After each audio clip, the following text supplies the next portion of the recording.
সরকার বন্দে মাতরম।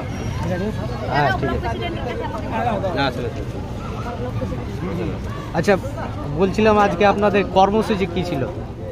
आज जो है महिला तृणमूल कांग्रेस कमेटी की तरफ से जो आज जो है ये अपराजिता बिल বাংলায় বললে ভালো হতো ভাই। क्या बोलबो? হ্যাঁ দিদি আসেন আসেন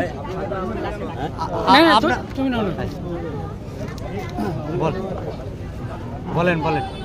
হ্যাঁ আজকে গোয়ালপুর এক মহিলা তৃণমূল কংগ্রেসের পক্ষ থেকে আজকে একটা ধর্ণা আপনারা দেখলেন এখানে শাহপুর বাজারে। আজকে আমাদের এই 5টা অঞ্চলে এই জোনের 5টা অঞ্চল শাহপুর টু গোয়াঙ্গা টু আর আপনার গতি থেকে যে আমাদের মহিলাগুলো এসেছিলেন দেখলেন আপনি হাজারের থেকে বেশি হবে মহিলাদের যে আক্রোশ আছে যে বিলটা 2 তারিখে 2 সেপ্টেম্বরে বিধানসভাতে পাস করে আমাদের মুখ্যমন্ত্রী মানবিক মুখ্যমন্ত্রী যেভাবে বিলটা পাস করে উনি পাঠিয়ে দিলেন এখান থেকে বিধানসভা থেকে রাজ্যপালের কাছ থেকে রাজ্যপালের কাছে দিয়েছেন কিন্তু সেন্ট্রাল থেকে এখানে কোনো ওনাদেরকে হয়তো অর্ডার দেয়নি।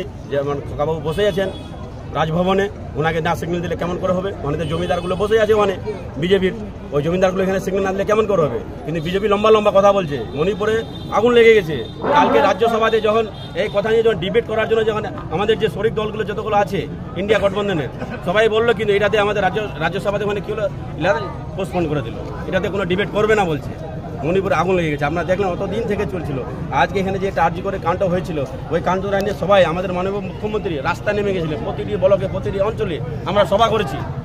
কোনো রাজ্যে আমরা দেখেছি কি 28টা রাজ্য আছে 8টা আমাদের ইউনিয়ন টেরিটরি আছে কোনো কথা আমরা দেখলাম না। এরকম দুর্ঘটনা ঘটে থাকলে যে একটা মুখ্যমন্ত্রী রাস্তার মধ্যে নেমে যাচ্ছে মানে যে দোষী আছে যে মেন কালপ্রিট আছে ওনাকে ফাঁসি দেওয়ার জন্য একটা উনি বিল পাস করলেন ওই বিলটা ওখানে যদি আটকায় রেখে দিয়েছে ওরা পাস করতে দিচ্ছে না।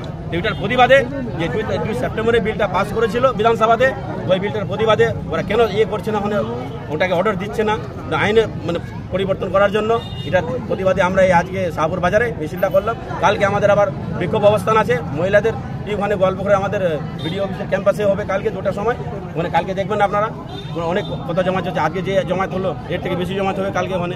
এই প্রতিবাদ আমাদের লড়াই চলতে থাকবে যেভাবে উপর থেকে আমাদের নেতৃত্ব আমাদেরকে যেভাবে নির্দেশ দিবেন ওইটা আমরা পালন করব। আচ্ছা কি মনে হচ্ছে যে এইসব বিক্ষোভ মিছিল বা প্রতিবাদ মিছিল করে লাভ হবে?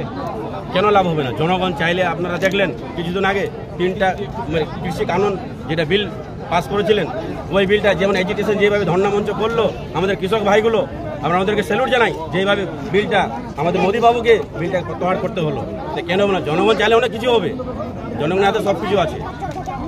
আচ্ছা এরপরে যদি আপনাদের মানে মিটিং মিছিল বা বিক্ষোভ মিছিলের মাধ্যমে যদি সেটা মানে যতটুকু ফল পাওয়ার দরকার আপনারা যদি না পান তাহলে বিরক্ত আন্দোলনে যেভাবে আমাদের মানে উপর থেকে আমাদের যেভাবে আদেশ দেবে আমাদের নেতৃবৃন্দ ওইভাবে আমরা মানে গ্রাসরুটে আমরা ইয়ে করবো ইমপ্লিমেন্ট করবো এটাকে।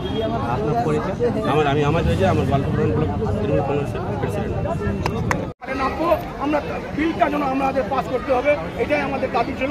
আপনাদেরকে আবার ধন্যবাদ দিচ্ছি। আজকের মিটিং এখানে সমাপ্ত করছি আমরা। আজকে আমাদের আপনার